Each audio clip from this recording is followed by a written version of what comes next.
Google's cloud gaming platform Stadia is now available pretty much everywhere. Televisions, computers, laptops, phones, tablets. I mean, if it has a screen, chances are that Stadia's technology will allow you to play games on it. But this new technology does raise the question of, cool, you got it on the screen, but what controller can I use? More specifically, will Google Stadia work with the cheapest controller on the internet? Let's talk about it.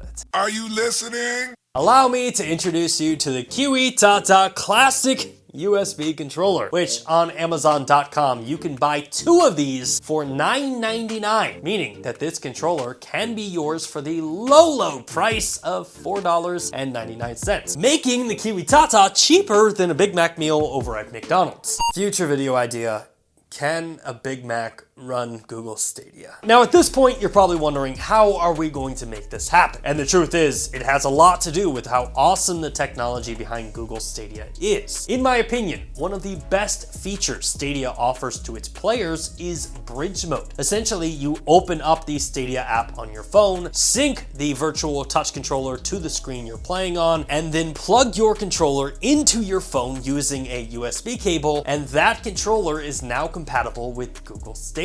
And we've used this technology a lot, but will a controller that costs the same amount as a Mexican pizza over at Taco Bell be able to work with this setup? Well, I set up the KiwiTata using Stadia's bridge mode, and surprisingly, I was able to navigate through the menus of Google Stadia, and I even booted up one of the newer games on the platform, Tri-6 Infinite. However, this is where I noticed the first issue. You see, Stadia's controller has way more buttons than the KiwiTata. Sure, the KiwiTata has your standard A, B, X, Y buttons, a D-pad, a start and select button, along with a right and left trigger button. But games running on Stadia are mapped out to use the 2 joysticks and a second set of triggers right there on the back, meaning that for the KiwiTata to work, we're going to have to find games that have very basic controller layouts. So I scoured my Stadia library to find a game that was so simple, so basic, and so easy that all you had to do was move, jump, and hit your enemies. And admittedly, that was a lot harder than it actually sounds. But after testing multiple games, I landed on Shantae Risky's Revenge. And sure enough, the $4.99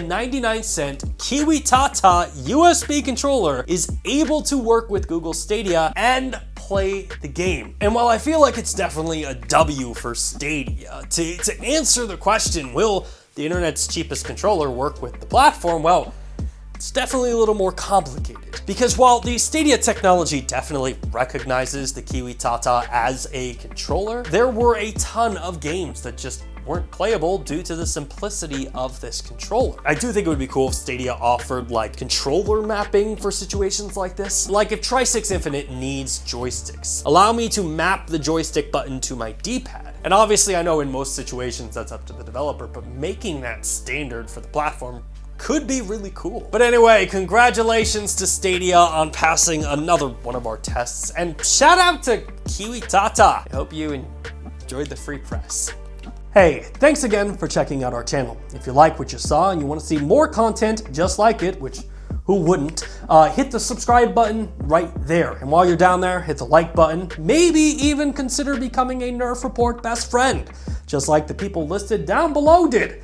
In fact, don't you want to see your name there? I know I do.